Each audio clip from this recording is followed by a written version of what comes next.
today's battle of the day. This is where we, here at the Firearms Policy Coalition, try to give you at least one thing that you can do today in order to help protect and defend your right to keep and bear arms.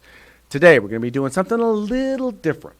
What I'm hoping that we can do here is focus on talking to some folks in legislative bodies. In this particular case, we're going to be talking to a California State Assemblyman about the importance of being pro-Second Amendment or supporting our right to keep and bear arms.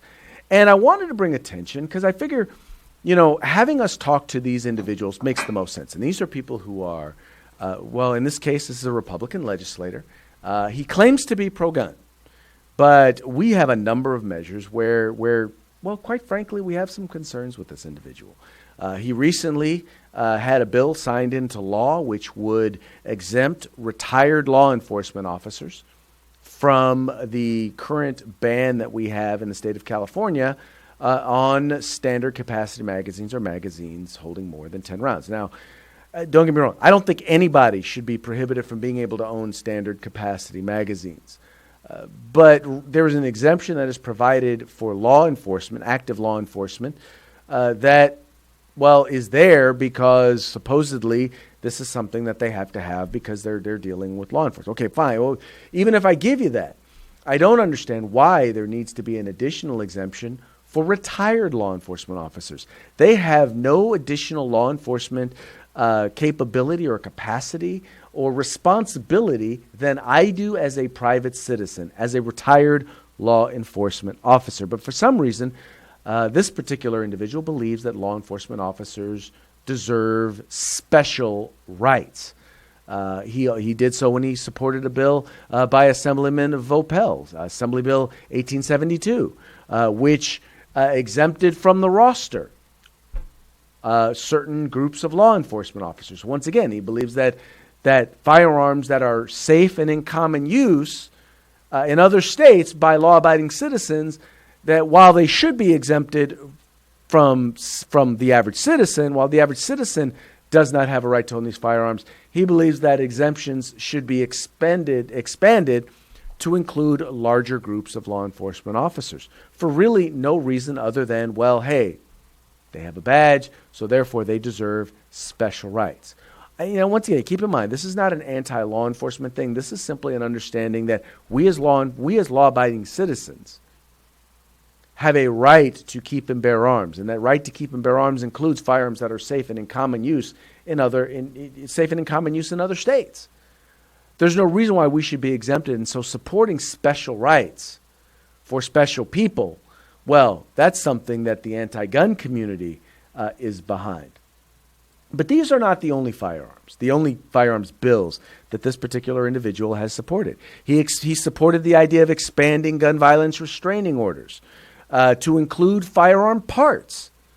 So you get a gun violence restraining order, someone comes in and you get a gun violence restraining order against you, they seize all your firearms, you forget to give them a spring or a trigger, and guess what? You are now in violation of the law. This particular assemblyman believes that's okay. They believe there's no issue here. Well, I don't know what you guys are worried about. There's also the idea of banning firearm parts. Senate Bill 1386. This assembly member also supported this particular measure. Why you want to ban firearm parts? In this case, we're talking about, he called them multi-trigger activators or bump stocks.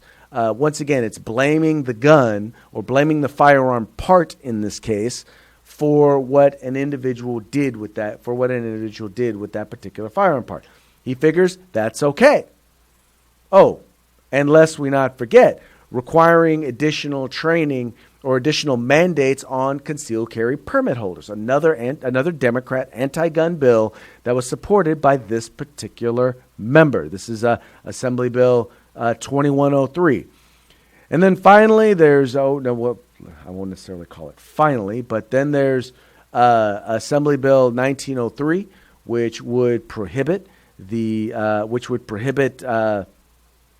FFLs from giving from gift cards to FFLs from being utilized in gun buyback programs. this particular member decided he wasn't even going to vote on this bill. He couldn't bring himself to vote against it. He decided he wanted to make a political statement and not vote on it at all, which is an issue with mine. And then there's his support of Assemblyman or Senator Morlock's bill, which basically would have made it so that you cannot carry a firearm in a place where you normally could carry a firearm if you are at a protest or a rally. So if you are within or if you are near a protest, Tom Lackey from the 36th Assembly District. Now, he is the vice chairman of the Public Safety Committee in the Assembly in the state of California, and has he has not been a particular friend to the civil rights of gun owners. He's voted good on a lot of bills, but he's also voted bad on a lot of bills, which I just noted. I think it's important that we have a conversation with Mr. Lackey. And we let him know if you're going to call yourself pro-gun, then you actually need to be pro-gun. All right? So here's what I want you to do. I want you to give him a call. I want you to give him a call. I'm going to give you both his capital office number and his district office number. What I'm going to ask you to do is I'm going to ask you to be polite. I'm going to ask you to be nice. But I am going to ask you to be firm.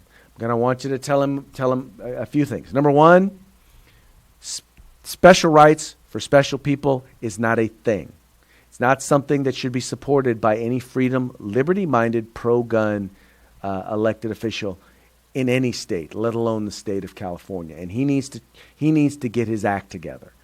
Number two, he needs to understand that law-abiding citizens have a right to bear arms, and those rights ought not be capriciously restricted, and that in times, this is the final one, in times when it comes down to supporting the position of law enforcement versus the position of law-abiding, liberty-minded gun owners, there are times when he's going to have to choose.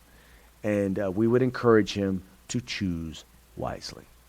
Anyway, once again, that's Assemblyman Tom Lackey, State of California. His capital office number is 916-319-2036. That's 916-319-2036. And his district office number is 661-267-7636. Once again, that's 661-267-7636.